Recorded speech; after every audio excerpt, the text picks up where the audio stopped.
Boys and girls, ladies and gentlemen, children of all ages, this is Jesse with the Common Nerd, and I think when I give you this wonderful headline, when we go into the details of this juicy story we're about to get into, it's going to come as no surprise to you whatsoever, because even after we've talked about the Nielsen ratings, and we've talked about how abysmally bad all of the stuff has been for Amazon's, of course, Lord of the Rings of Power series out there. We have continued to reaffirm the fact that it is an absolute abysmal flop. And ladies and gentlemen, when the legacy media out there uses their own analytics to confirm that, well, if we thought the viewership drop from season 1 to season 2's premiere could get any worse, well, guess what? JD Payne and all of those wonderful woke psychopathic little diversity, inclusion, and equity hires over there at Amazon MGM said, hold my soy latte and watch this, because season 2 did even worse. As you can see over here from thatparkplace.com,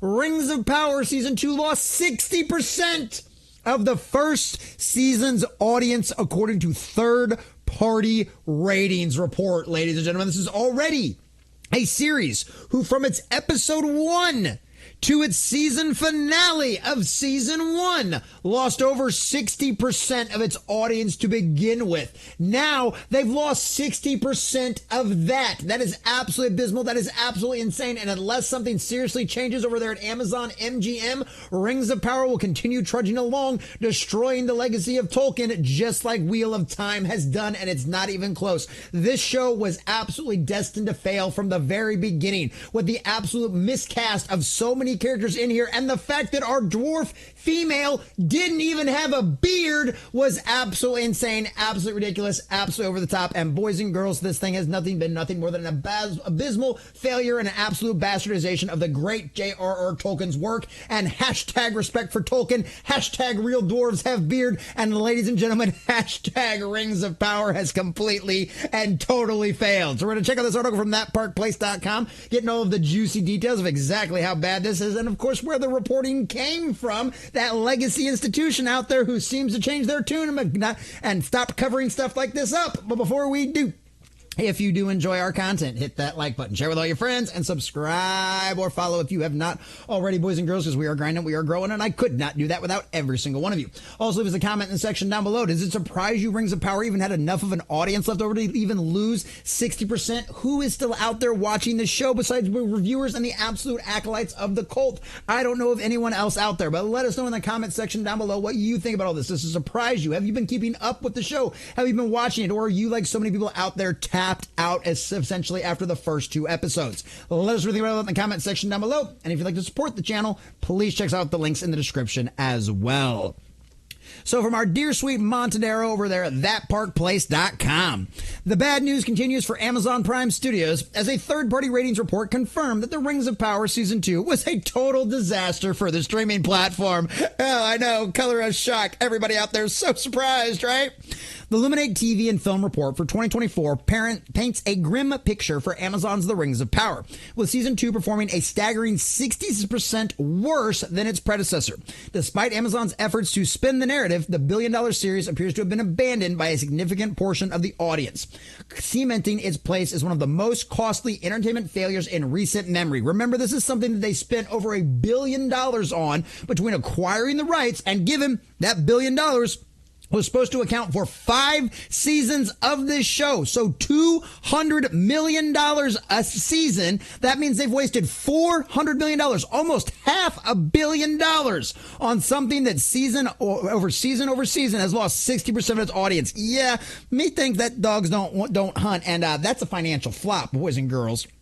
The numbers tell the story. Season 1 garnered nearly 8 billion minutes watched, a figure Amazon touted as evidence of success. However, Season 2 collapsed to approximately 3 billion minutes, an astronomical drop that signals the majority of viewers who sampled the first season didn't return. And we already knew this. It was from the first season, the first episode to the last episode, they'd already lost 60%. So now literally Out of the $8 billion that they had last time, now that's dropped even further. That is abysmal. These findings align with earlier reports from The Hollywood Reporter where Kim Masters revealed that only 37% of the viewers actually completed the first season. That means 63% turned off the series midstream and never looked back.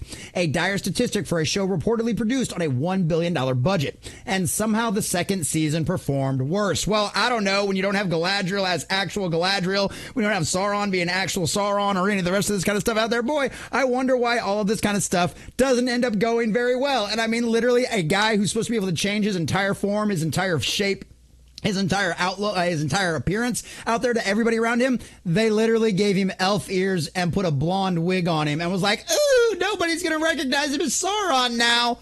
Really?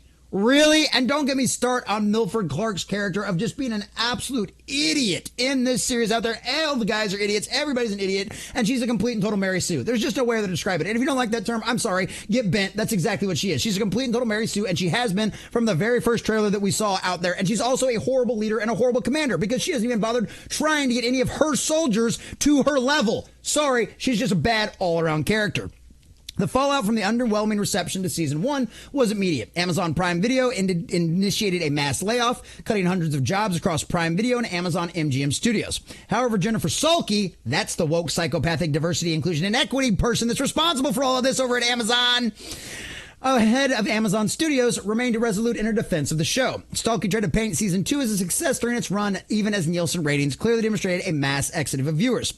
In an interview, Stalky claimed over 55 million people at this point had engaged since season 2 launched. Engaged. What exactly does engaged mean? Did your auto start happen because you had it plastered on the home screen of every Amazon Prime account, every Amazon Prime app and television out there? Is that why? Because of the autoplay, or is it actually somebody clicking on it either by accident or intentionally? How long did they actually last with those 55 million, impressions, engagements at this point? What does that even mean? You know what we can know it actually means? What the Nielsen ratings are, right? These Illuminate numbers are. We can compare apples to oranges, and that's why no matter what kind of scam, BS, nonsense, Sulky you try to push out there to convince your investors that this show hasn't cost the company almost $1 billion, well, guess what? The rest of us do know we're smarter than you, and apparently we're smarter than a lot of your investors because they should be screaming foul about this nonsense too out there. This is a long-term investment in that franchise. Okay. However, Sulky avoided giving a definitive confirmation about the much-touted 50-episode commitment, settling potential doubts within Amazon's executive suite. Nonetheless, despite critical panning and audience abandonment, The Rings of Power Season 3 has been greenlit. Oh, yes, it has. We're going to be talking about this for a whole nother couple of years, boys and girls. Yeah, I know. I hate it, too. Please subscribe. Please follow me. Please share this out with your friends, because this is going to suck. Ah! Showrunners J.D. Payne and Patrick McKay faced intense scrutiny. They said it was going to be so much better. The second season was going to be great. It was going to be so action-packed and yada, yada, yada, yada, yada. And yeah, guess what? Nobody cared.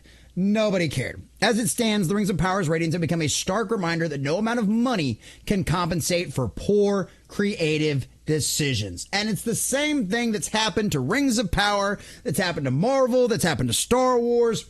It's happened to name your favorite franchise that's gotten an adaptation to movies or television shows, right?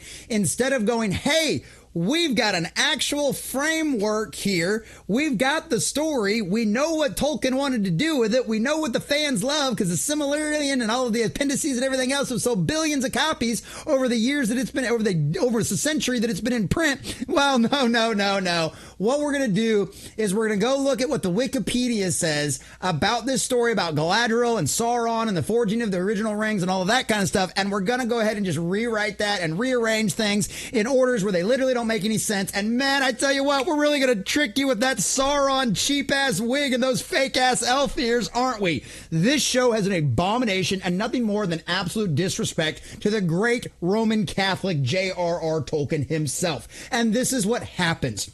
The Tolkien fans, you can get a degree in Tolkien at some universities on this planet, boys and girls, and these idiots over there at Amazon MGM Studios, this Jennifer Sulky and the McCain, the Patrick McCain and Payne and whatever the guys are, yeah, guess what? All this is a pain in their ass because this show has absolutely failed miserably. They talked about diversity, inclusion, and about how we've got an all-female directing staff for season 2, and ain't that going to be great? Isn't it going to be wonderful? Isn't it going to be fun? Yeah. How did all of that diversity, inclusion, and equity marketing workout for you. No. Fans knew exactly what this was from the very first trailer. We knew this was going to be an abomination as soon as we saw it. And guess what?